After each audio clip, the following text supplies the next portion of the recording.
Bismillahirrahmanirrahim. Alhamdulillahirabbil alamin.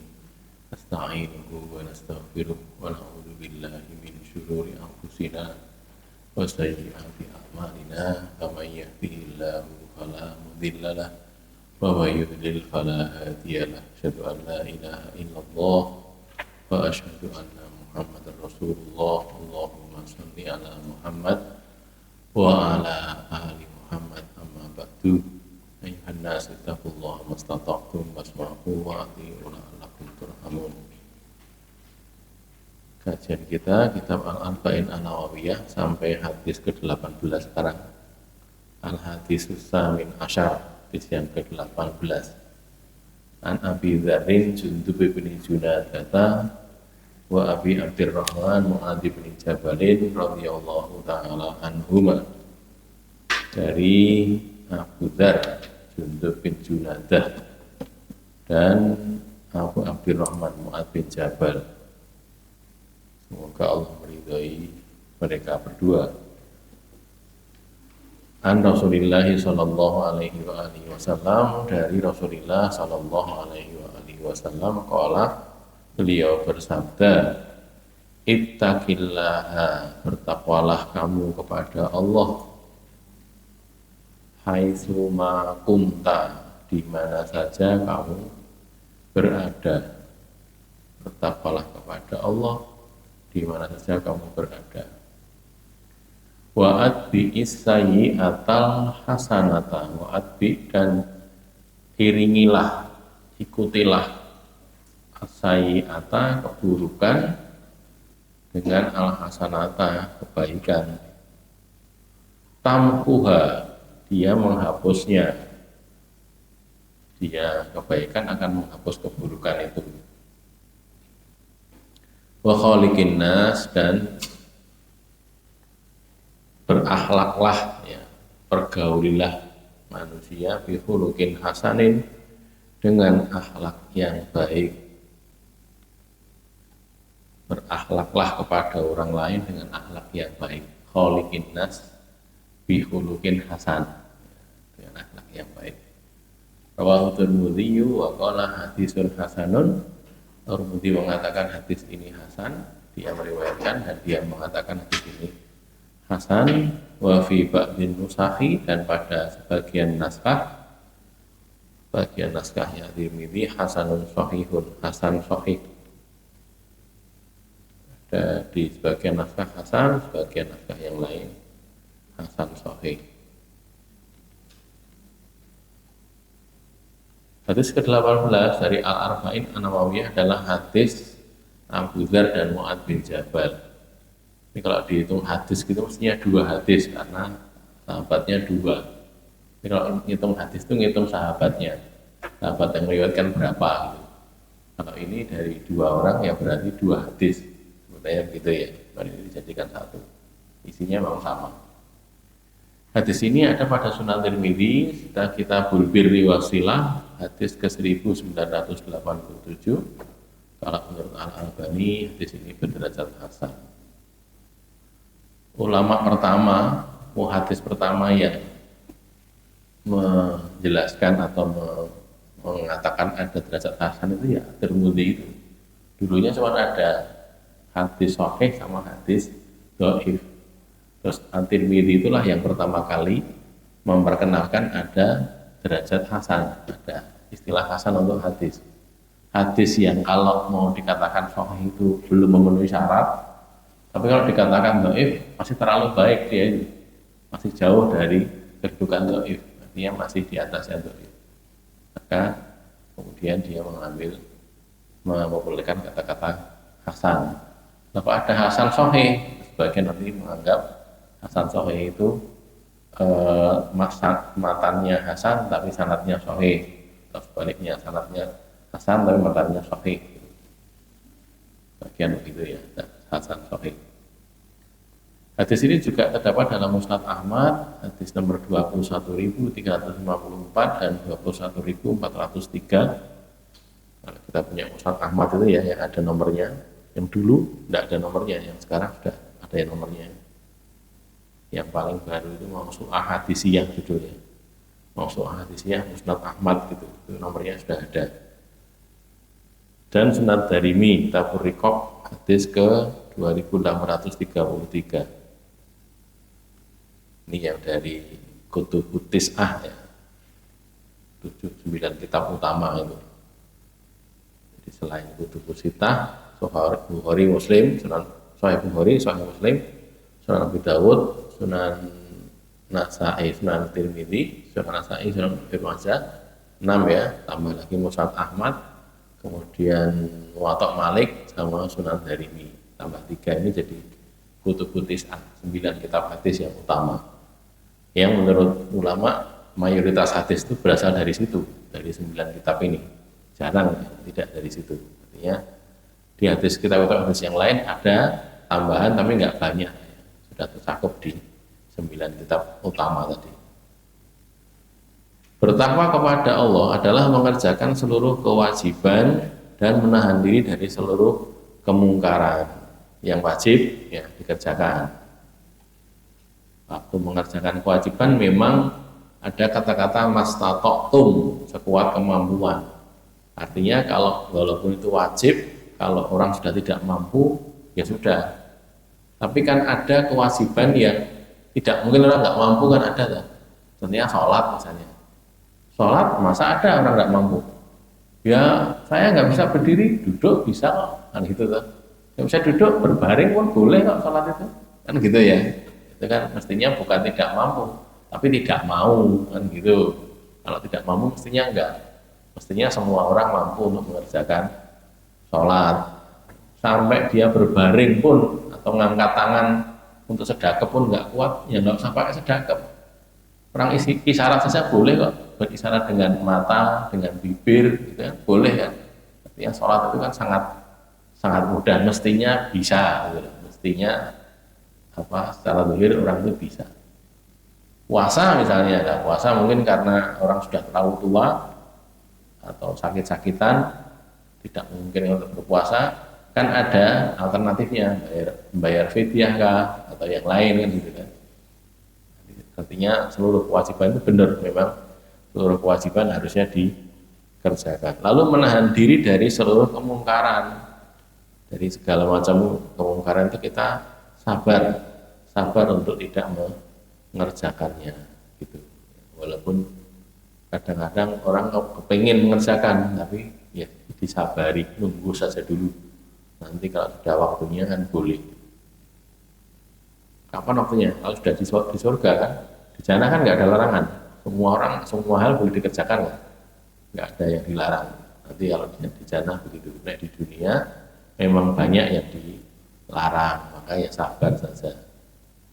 Bertakwa kepada Allah harus dilakukan pada saat sendirian, saat mendapatkan kenikmatan, saat diterpa ujian dan cobaan, kapan saja. Maka ittaqillaha haitsuma kunta, gitu ya. Ittaqillah haitsuma kunta, di mana saja kamu berada, dalam keadaan bagaimanapun, dimanapun, keadaan bagaimanapun, dimanapun dan oleh siapapun, itu harusnya orang bisa bertakwa kepada Allah. Ada 1 dari 3 orang yang dimasukkan ke dalam gua itu kan ya, oleh Allah. Ada 3 orang, salah satu nafarin, terus dia suatu ketika bepergian lalu hujan lalu berteduh di gua. Nah akhirnya mulut gua itu awalnya terbuka terus tertutup oleh batu besar yang turun dari gunung, kejulukan waktu nggak bisa keluar. Lalu mereka berkata, salah satu bertiga ini berkata, ini kita hanya bisa keluar kalau kita berdoa kepada Allah dengan wasilah amal soleh kita, kan gitu kan, wasilah amal soleh berdoa kepada Allah. Nah, sudah terkenal kan hadisnya, sudah sama-sama tahu. Salah satunya itu mengatakan begini, ya Allah, saya itu sangat mencintai seorang perempuan, masih saudara sepupunya atau gimana itu ya. Saya sangat mencintai dia sebagaimana sangat cintanya laki-laki kepada perempuan, ya pengen diperistri gitulah ya. Lalu dia itu selalu menolak, tidak pernah mau mau dijak nikah nggak mau gitu gampangnya. Sampai suatu ketika dia itu dalam kondisi paceklik, kelaparan, kesulitan, terus dia minta tolong gitu, pada saya. Terus kata orang tadi, kalau kamu kalau kamu bisa memberiku 200 dinar, 100 dinar, lupa, 200 dinar, maka aku mau jadi istri kamu, gitu gampangnya gitu lah. Lalu dia berusaha untuk bisa mengumpulkan uang, akhirnya dapat 200 dinar, terus sudah dibawa kepada perempuan tadi, terus dia mau berzina dengan perempuan tadi karena merasa sudah bayar, mau berzina. Perempuan tadi mengatakan gitu, ittaqillah wala tahutul khotam illa apa itu? Kamu jangan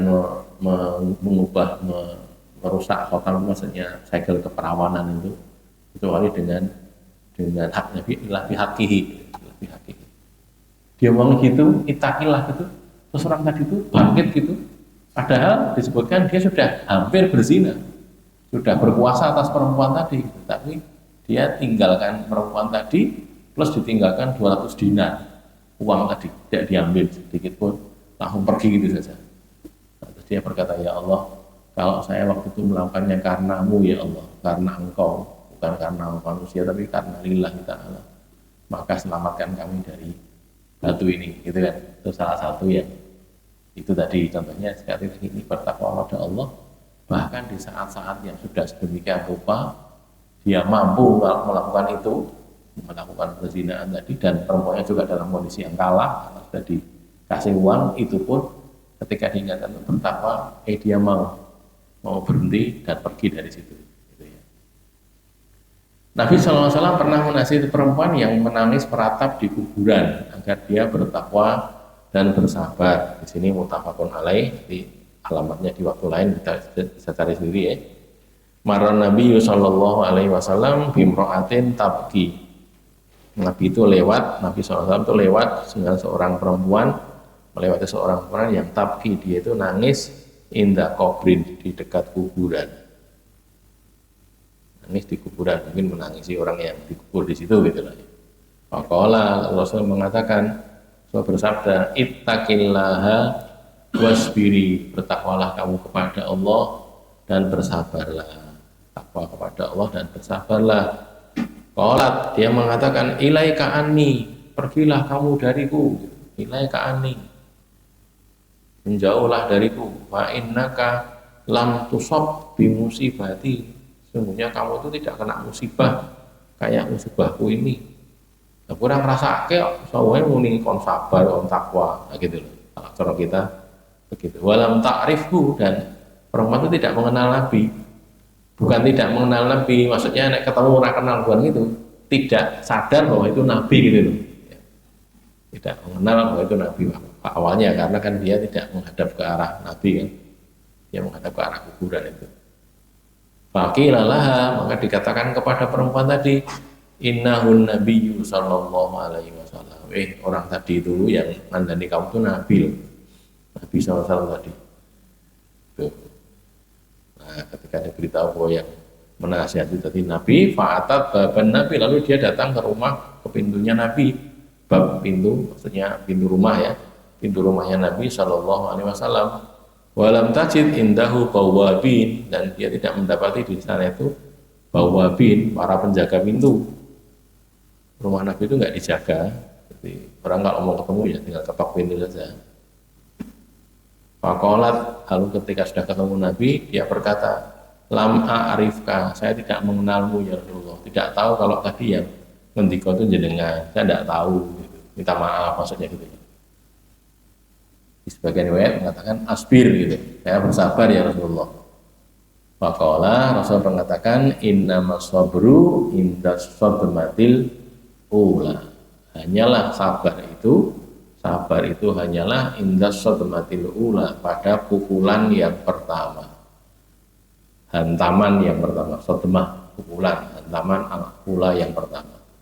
Maksudnya sabar itu adanya di saat pertama kali kena musibah, gimana sikap kamu gitu. Nek sikap kamu pada waktu itu meratap, ngersulo, menggerutu dan yang lainnya, berarti kamu nggak sabar, gitu saja. Ya. Walaupun sesudah itu sabar, tapi enggak, itu sudah kelewat. Ya, ini contoh Nabi menasihati orang ketika tertimpa musibah. Tadi kan takwa itu kapan saja gitu kan, termasuk ketika ketimpa musibah. Itu pula yang menjadikan Rasulullah SAW mengatakan orang itu tidak boleh apa istilahnya berkabung lebih dari 3 hari, kecuali kalau ada istri ditinggal mati suaminya, berkabungnya 4 bulan 10 hari, yang berkabungnya lama. Tapi kalau selain itu nggak boleh berkabung lama-lama, itu nggak boleh. Sedih meninggalkan seseorang yang kita sayangi, kita cintai, boleh saja, tapi maksimal 3 hari aja. Udah, habis itu harus kembali normal lagi gitu. Jangan terlalu lama berkabung, itu nggak boleh. Itu kaitannya dengan bertakwa tadi, dan kaki-kaki ngurusi yang biasa diurusi karena sudah selesai, tidak diperturutkan gitu. Selama nggak berwaktu sudah cukup lama gara-gara ada yang meninggal, saudara kita atau siapa orang terdekat kita meninggal, tidak boleh gitu. Kecuali tadi istri kalau ditinggal mati oleh suaminya, maka berkabungnya 4 bulan 10 hari. Allah Maha mengawasi hamba-hambanya, maka bertakwa kepadanya harus dilaksanakan kapan saja dan di mana saja.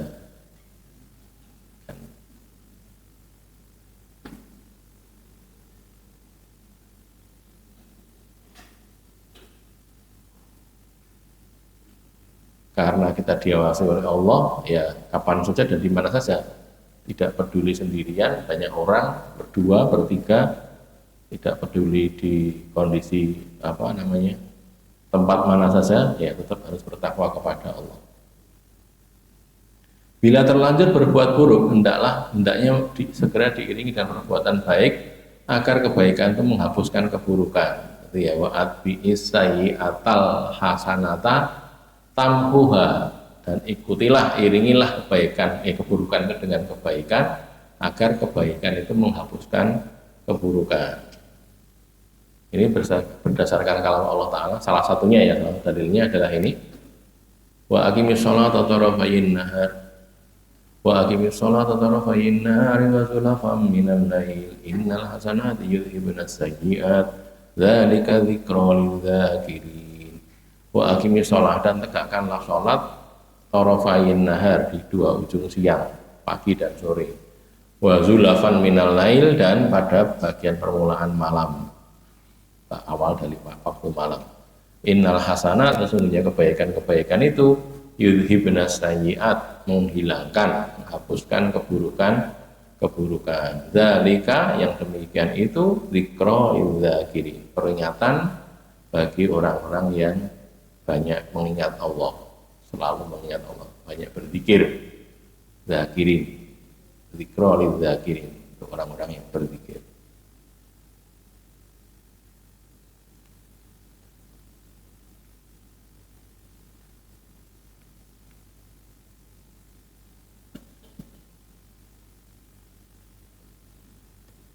Jadi kalau orang berbuat dosa itu diiringi dengan kebaikan gitu, biar dosanya itu hilang. Karena kebaikan itu akan menghapuskan keburukan. Nah, kalau tergantung keburukannya apa, kebaikannya apa tentunya ya. Tapi kan secara umum gitu. Ini kan nanti berkaitan dengan apakah itu termasuk dosa besar atau tidak, itu kan berbeda pendapat ulama ya. Yang jelas dosa-dosa kecil itu dihapuskan dengan kebaikan-kebaikan yang dilakukan. Kayak orang wudhu lah ya, orang wudhu kan dosa-dosa yang ada pada mata, telinga, hidung, mungkin juga mulut dan yang lainnya itu dihapuskan dengan air wudhu itu. Kalau kita baca hadis di Sahih Bukhari itu kan ada ya, maka dosa-dosa itu berguguran seiring dengan tetesan air wudhunya atau tetesan terakhir. Hadisnya bunyi begitu, akhiru kotrotin itu, tetes terakhir dari air wudhunya itu. Maka kalau berdasarkan hadis ini, ulama akan kemudian mengambil nek wudhu ini ojo dilap gitu, airnya itu biar tetes gitu, jangan dilap pakai handuk, jangan biarkan saja, karena ada kata-kata di hadis itu ma'a akhiru qatril ma' itu, akhir tetes air yang terakhir, ma'a qatril ma' atau ma'a akhiru qatril ma', jadi tetesnya air atau tetes air yang terakhir itu gugur di situ itu. Maka kalau orang mungkin matanya ada yang berdosa gitu ya, mata, telinga atau apa gitu, diwudoni dosanya gugur gitu. Ini kata innal hasanat yudhibna sayyi'at, itu begitu. Nah, seorang sahabat Nabi, ini saya cari hadisnya belum ketemu, nanti barangkali ada yang bisa bantu. Sahabat Nabi itu apa? Berbuat mesum gitu loh. Berbuat mesum itu pada seorang perempuan, bukan istrinya, bukan apa-apanya. Tidak sampai zina, mungkin jawil atau meluk atau mencium, disebutkan kalau nggak salah malah mencium. Lalu datang pada Rasulullah, ya Rasulullah,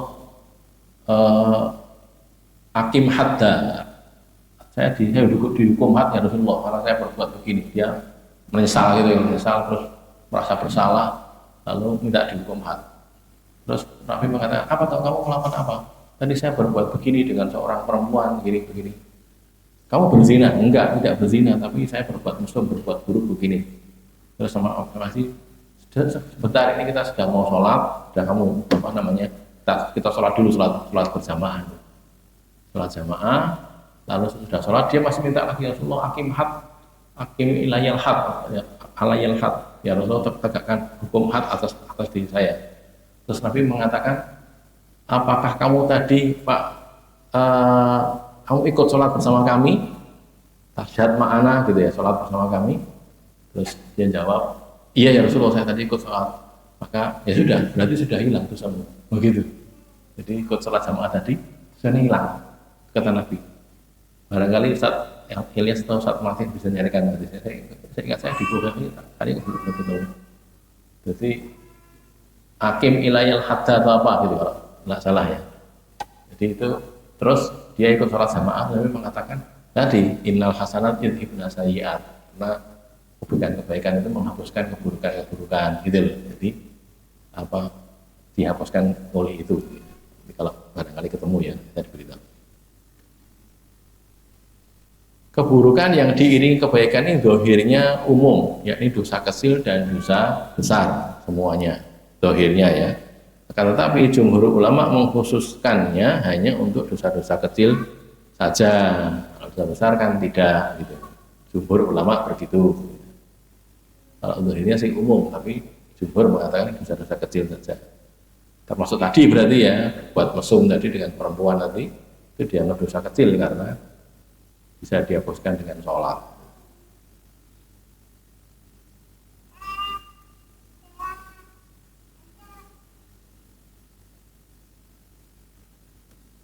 Kebaikan yang mengirim keburukan itu bisa berupa sholat sunnah atau sedekah atau istighfar atau amalan yang lainnya, gitu ya.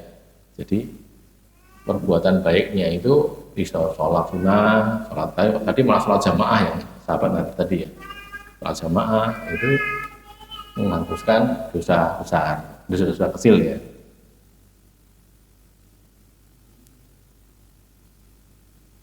Oh ini langsung ketemu ini. Hadisnya di Sahih Bukhari. Hadis nomor 526. Oh enggak ditampilkan ya di layar ya. Nanti dicek aja ya.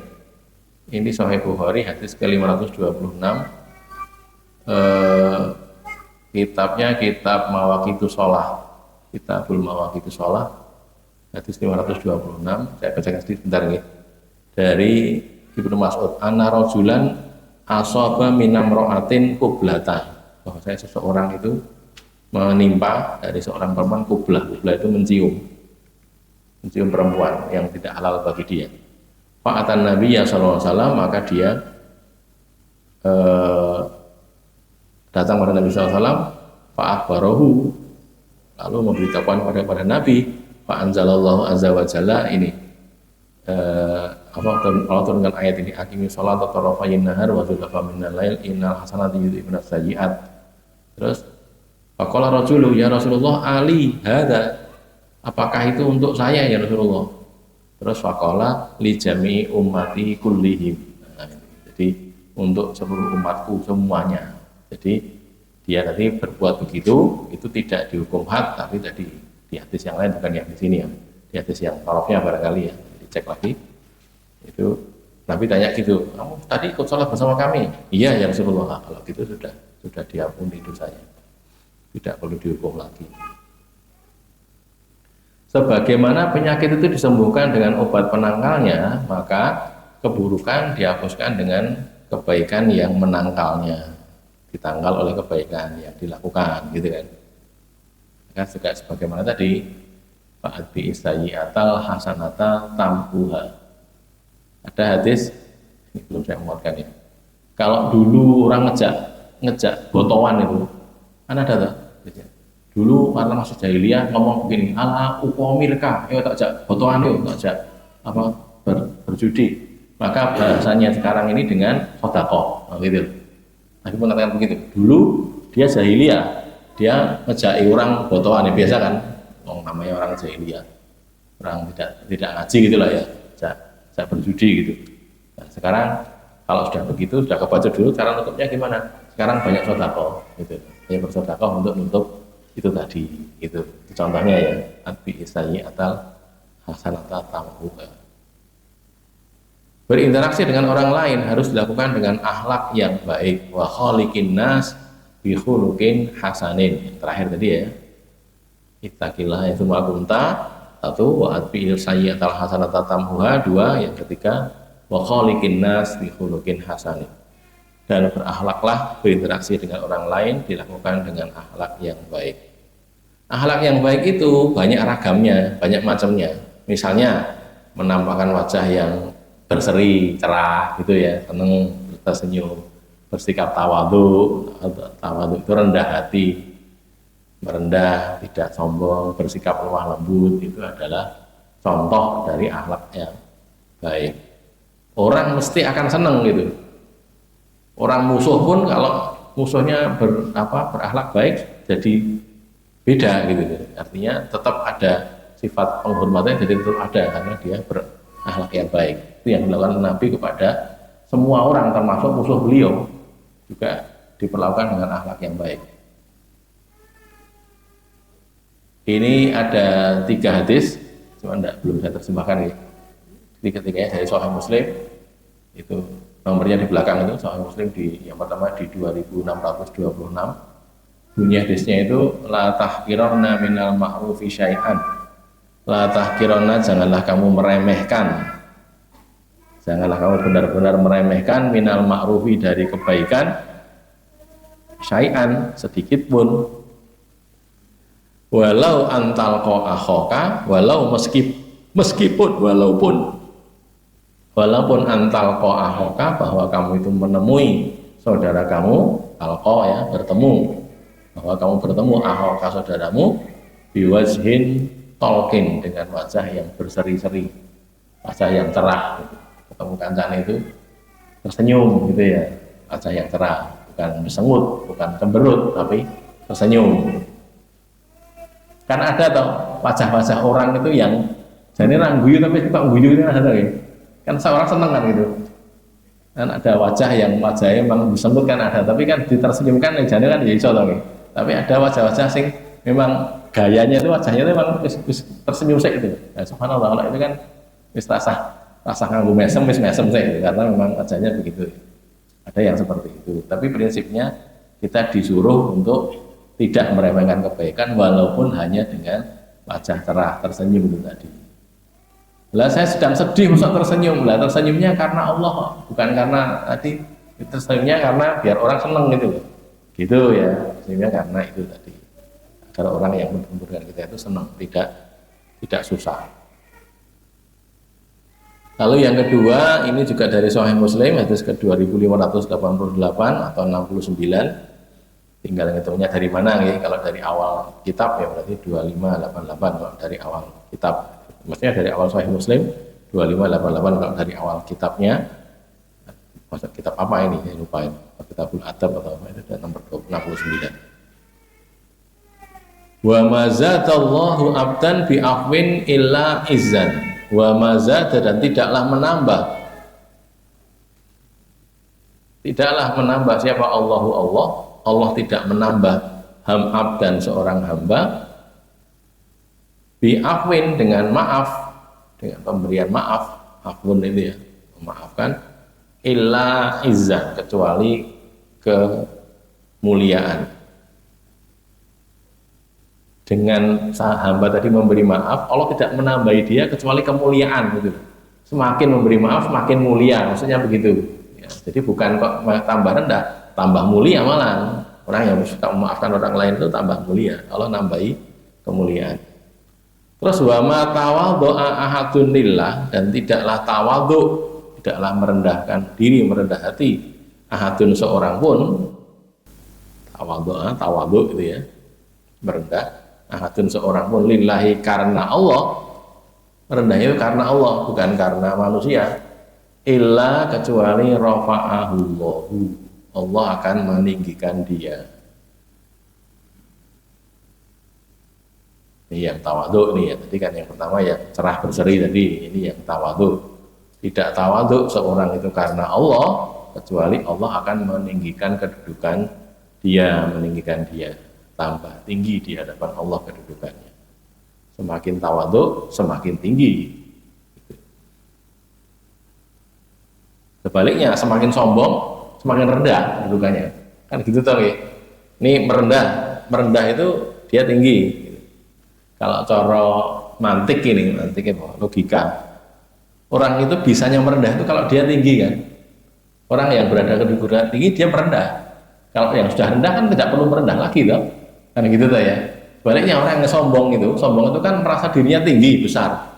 Orang yang pengen agar dia dianggap tinggi, dianggap gede itu adalah orang kecil, gitu. Orang yang rendah justru gitu. Jadi orang yang sombong itu orang yang rendah, semakin sombong semakin rendah, gitu kan. Yang terakhir ini tentang lemah lembut ini ya, innar rifqa, sesungguhnya kelemah lembutan itu, sifat lemah lembut itu la yakunu fi syai'in, tidak ada pada sesuatu illa zanahu, kecuali menghiasinya. Sesungguhnya kelemah lembutan itu tidak berada pada sesuatu illa, kecuali zanahu, menghiasinya, memperindah dia. Wala yunza'u min syai'in illa syanahu, dan tidak tercabut dari sesuatu, tidak hilang dari sesuatu, yunza'u ya tercabut, min syai'in dari sesuatu, illa syanahu, kecuali memperburuk dia, memburukkan dia. Kelemah lembutan itu tidak ada pada seseorang kecuali dia akan menambah bagusnya orang itu atau barang itu atau sesuatu itu. Tidak tercabut dari seseorang kecuali akan memburukkan dia. Itu kelemah lembutan. Baik, sudah punya adzan ya. Qul qouli hadza, astaghfirullah li wa lakum. Alhamdulillah.